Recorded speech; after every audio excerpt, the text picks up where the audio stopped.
Assalamualaikum warahmatullahi wabarakatuh. Di sini saya Fernanda Rizky Purnama dari Prodi Bahasa dan Sastra Indonesia ingin menjelaskan tentang materi perkembangan sastra Indonesia periode tahun 1850 sampai 1933. Nah, perkembangan sastra Indonesia sendiri terdiri dari 5 pokok pembahasan nih, yaitu sastra Melayu Tionghoa, bacaan liar, sastra koran dari Max Havelaar ke politik etis, dan balai pustaka. Nah, di sini kita akan membahasnya satu-satu persatu nih. Yang pertama, sastra Melayu Tionghoa. Di Indonesia, sastra Melayu Tionghoa tumbuh dan berkembang sebelum muncul sastra Indonesia modern akhir abad ke-19. Sastrawan Nijolan menyebutkan dengan sastra Indonesia Tionghoa. Menurut Jacob Sumarjo dalam bukunya Dari Kasana Sastra Dunia pada tahun 1985, jenis sastra ini diawali dengan terjemahan-terjemahannya. Kisah-kisah dalam karya sastra Melayu Tionghoa menggambarkan pergaulatan mencari identitas dan pengakuan yang dialami etnis Tionghoa di Indonesia.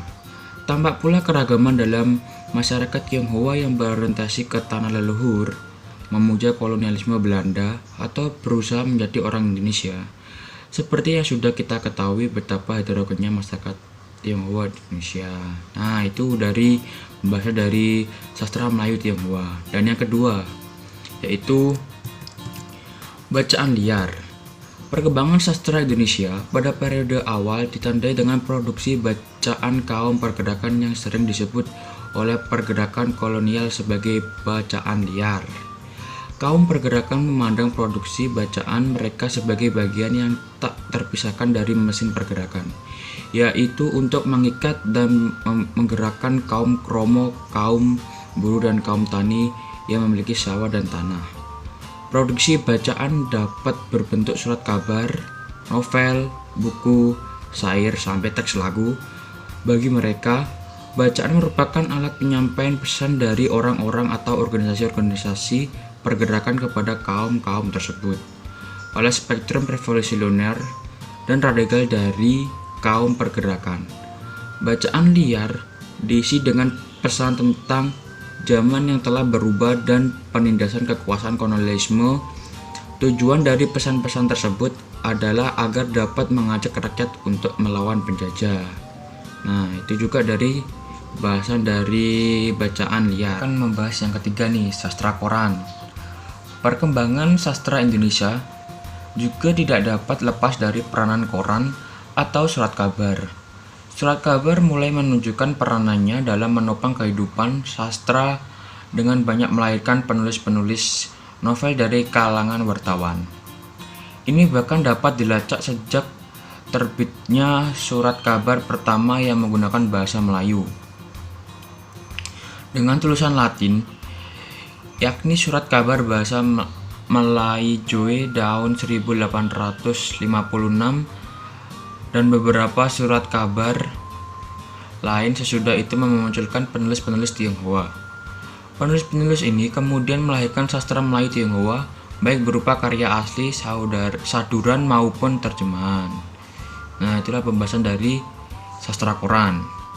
Sekarang kita akan beralih ke pembahasan yang nomor 4, dari Max Havelaar sampai ke politis aktis. Perkembangan sastra Indonesia tidak dapat dipisahkan dari masyarakat Indonesia dalam mengembangkan kesadaran sosial dan politik bangsa Indonesia pada awal abad ke-20.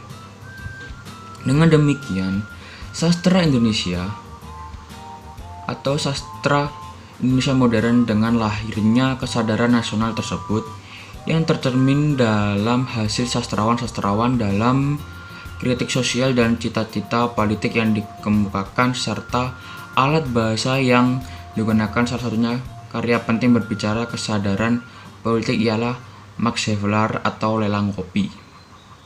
Perusahaan dagang Belanda ditulis oleh Multatuli. Nama samaran Edward Douwes Dekker ini orang Belanda yang humanis dan menaruh simpati besar terhadap penderitaan rakyat Indonesia khususnya Jawa. Nah, itu adalah pembahasan dari Max Havelaar sampai ke politik etis. Sekarang kita lanjut ke pembahasan yang kelima, Balai Pustaka. Perkembangan sastra Indonesia modern tidak bisa dipisahkan dari keberadaan Balai Pustaka.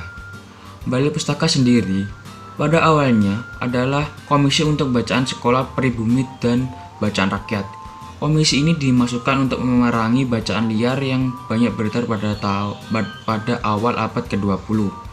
Selain juga untuk memerangi pengaruh nasionalisme dan sosialisme yang memulai tumbuh subur di kalangan pemuda pelajar. Oleh karena itu, perlunya pemerintah kolonial untuk menyediakan bacaan ringan yang sehat untuk lulusan sekolah rendah. Institusi Balai Pustaka yang memberikan pertimbangan dan juga turut memberikan pertimbangan kepada negara kolonial tentang pemilihan naskah bacaan bagi perpustakaan sekolah dan masyarakat kolonial umumnya. Walaupun terdapat berbagai pendapat pro dan kontra tentang peran Balai Pustaka dalam perkembangan sastra Indonesia, tidak perlu ditetapkan mana yang benar. Dalam hal ini kita melihat objektif bahwa Balai Pustaka telah memberikan kesempatan kepada pengarang dan editor Indonesia sebagai penerbit yang luas jaringannya, sehingga terbukalah pendidikan yang luas jaringannya sehingga pendidikan dapat dinikmati oleh bangsa Indonesia. Nah, itulah pembahasan 5 pokok dari perkembangan sastra Indonesia periode tahun 1850 sampai 1933. Semoga bermanfaat. Terima kasih. Wassalamualaikum warahmatullahi wabarakatuh.